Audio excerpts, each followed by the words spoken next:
Seja bem-vindo, meu nome é Gabriel Rodrigues e você está no canal Pregando o Evangelho.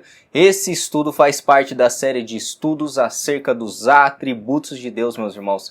E nesse estudo vamos falar da ação soberana de Deus na salvação do homem pecador. Será que o homem ele tem a capacidade de crer e buscar a Deus? Será que foi você que abriu seus olhos e começou a seguir Jesus? Ou foi Jesus que te encontrou? Você consegue se recordar de quando foi a sua conversão, meu irmão? Ou quando seus olhos eles foram abertos para as realidades espirituais? Aonde aquele livro chamado Bíblia, que você considerava velho, antiquado, passou a fazer sentido na sua vida? Você já parou algum dia na sua vida cristã para fazer esses tipos de questionamentos, essas perguntas para você mesmo? E antes de irmos direto ao nosso estudo, precisamos deixar de lado qualquer presuposição filosófica de ambos os lados, quer seja calvinismo ou arminianismo, porque a nossa regra de fé são as escrituras. O que a palavra de Deus disse sobre isso ou aquilo? Essa sempre deve ser a premissa de qualquer estudo, meus irmãos. E agora eu creio que faz a divisão de águas entre as duas posições soteriológicas é o entendimento correto da queda do homem. Se as pessoas não aceitarem o testemunho das Escrituras acerca da queda do homem, e se o Espírito Santo não iluminar a nossa mente para compreendermos a realidade espiritual em que todos nós estamos, jamais compreenderemos essa doutrina bíblica. A pergunta que fica é: o que aconteceu com o homem depois da queda no Éden? E quão desesperadora, meus irmãos, é a nossa condição. O homem e a mulher eles foram criados retos, justos, santo e perfeito. E Deus trouxe uma ordem aos nossos ancestrais. E o Senhor Deus ordenou ao homem: coma livremente de qualquer árvore do jardim, mas não coma da árvore do conhecimento do bem e do mal, porque no dia em que dela comer, certamente você morrerá. Gênesis no capítulo 2, versículo 16 ao 17. Será que o ato de morrer seria apenas uma figura de linguagem nesse texto? Muitos têm considerado o relato de Gênesis como um relato figurativo, não real. Porém, isso é negar o testemunho das Escrituras, negar também as palavras de Jesus. O próprio Adão é associado aos patriarcas da Bíblia e o próprio apóstolo Paulo explica a situação geral da humanidade.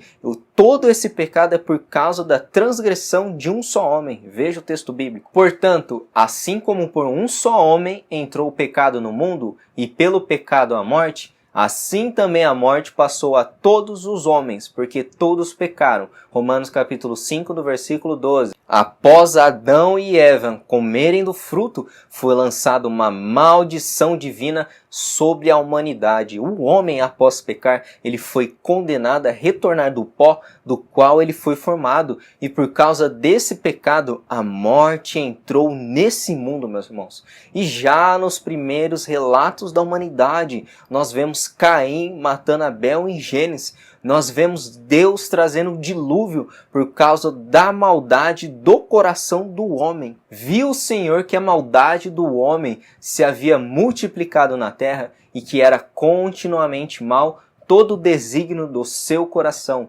Gênesis capítulo 6, do versículo 5. A ideia que salta desse texto não é somente a iniquidade do homem, mas a sua extensão.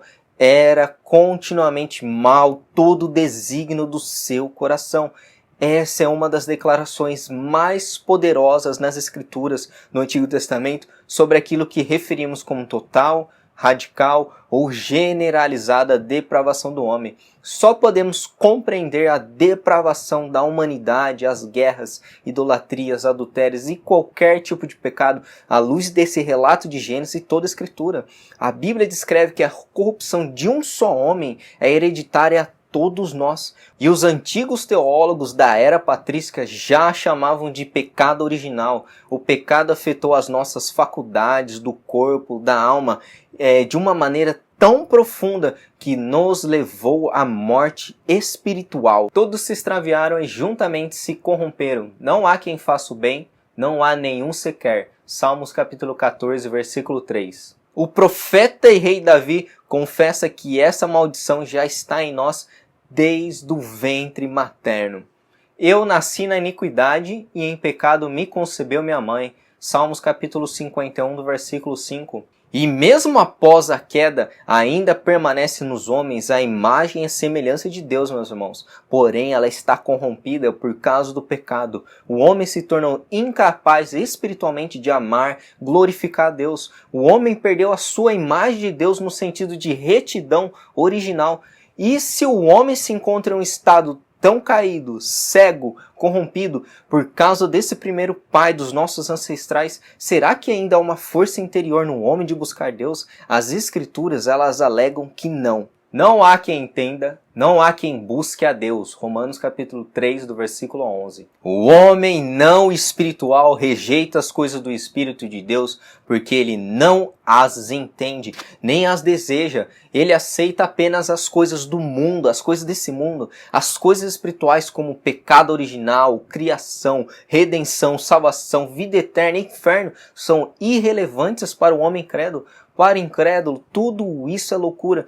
E por que o homem carnal é assim, meus irmãos? Porque ele não tem o Espírito Santo de Deus, que faz nós enxergarmos todas as realidades espirituais, por causa da depravação do seu coração. Ora, o homem natural não aceita as coisas do Espírito de Deus, porque eles são loucura, e não pode entendê-las, porque elas se discernem espiritualmente. 1 Coríntios, no capítulo 2, do versículo 14. Por isso a conversão é uma obra sobrenatural do Espírito Santo em nos dar vida, em abrir os nossos olhos e nos dar discernimento das coisas espirituais. E a não ser que o poder do Espírito Santo entre em a sua vida e o ilumine espiritualmente, o homem permanece em trevas espirituais. Olha como o texto é bem claro, porque as coisas espirituais se discernem espiritualmente. E sem o poder do Espírito Santo, tudo que o homem incrédulo observa das Escrituras é como um livro velho, antiquado, sem relevância nenhuma. E o outro texto que revela a nossa incapacidade espiritual de respondermos a Deus é a nossa morte espiritual, que está em Efésios. Ele vos deu vida, estando vós mortos nos vossos delitos e pecados. Efésios capítulo 2, do versículo 1. O estado universal da humanidade é de mortos que andam como Resident Evil ou The Walking Dead, caso você tenha assistido.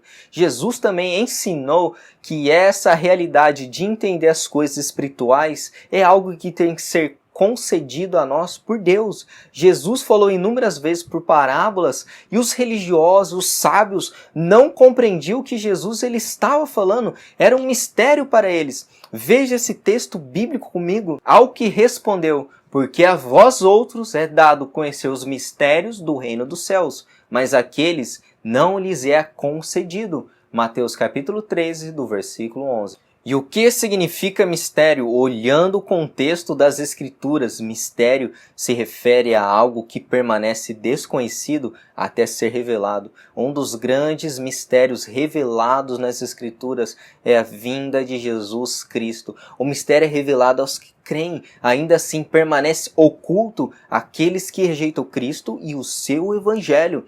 Mas a pergunta, meus irmãos, é que fica: quem é que pode entender os mistérios do reino de Deus? Observe que o texto refere a algo que foi concedido para os discípulos de Cristo, o entendimento de compreender o reino de Deus. Porque a vós outros é dado conhecer os mistérios do reino dos céus, mas àqueles não lhe é concedido. Os mistérios de Deus são revelados por Deus e concedidos pelo Pai. É uma questão de pura graça. Assim também aconteceu com Lídia no livro de Atos. Certa mulher chamada Lídia, da cidade de Tiatira, vendedora de púrpura, temente a Deus, nos escutava. O Senhor lhe abriu o coração para atender às coisas que Paulo dizia. Atos capítulo 16, do versículo 14. E a palavra usada para abrir o coração de Lídia na língua original é dianoigo, a mesma palavra usada quando Jesus abriu o entendimento de seus discípulos para entender as Escrituras.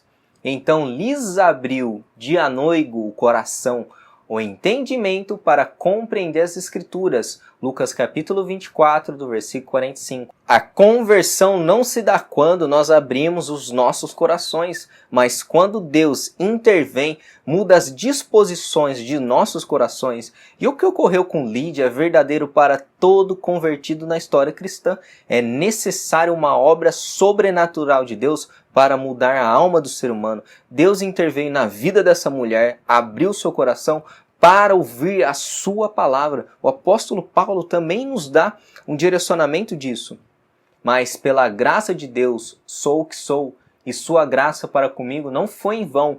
Antes trabalhei mais do que todos eles, contudo não eu, mas a graça de Deus comigo. 1 Coríntios, no capítulo 15, do versículo 10. O próprio apóstolo Paulo viu a graça de Deus operando durante toda a sua vida, desde o seu nascimento até o seu chamado como apóstolo de Jesus Cristo. E ele reconhece que as suas realizações provêm da graça soberana de Deus atuando na sua vida. E ele diz, sou o que sou. Paulo está interessado em olhar para si, não como uma pessoa com as suas próprias realizações, mas sim como um instrumento na mão de Deus para promover a causa do Evangelho. Se o próprio apóstolo Paulo, que antes perseguia a igreja, ele confessa que o trabalho que ele realiza não provém dele, mas de Deus. Ele reconhece que o seu chamado provém de Deus e não de sua escolha particular, meus irmãos. Ele inúmeras vezes ressalta que Deus é o responsável do seu chamado e preservação na fé. Muitas vezes, meus irmãos, tendemos a pensar que a conversão é como um ato de escolha, apenas em levantar a mão em um culto de domingo, mas mediante o relato do estado do homem, após a queda, nós vemos que isso não é parte de uma escolha normal, mas sim de uma obra sobrenatural do Espírito Santo em abrir os nossos olhos, mudar o nosso coração de pedra e um coração de carne que responde a Deus, e agora nós temos discernimento das coisas espirituais, e isso é uma obra soberana do Espírito Santo atuando em nós. E esse foi mais um estudo aqui no canal. Se você gostou, deixe o seu like, ajuda muito o nosso canal. Se inscreva ainda se não é inscrito para estar acompanhando todos os nossos conteúdos. E também não se esqueça de comentar sobre esse estudo, meus irmãos. Que Deus abençoe vocês em nome de Jesus.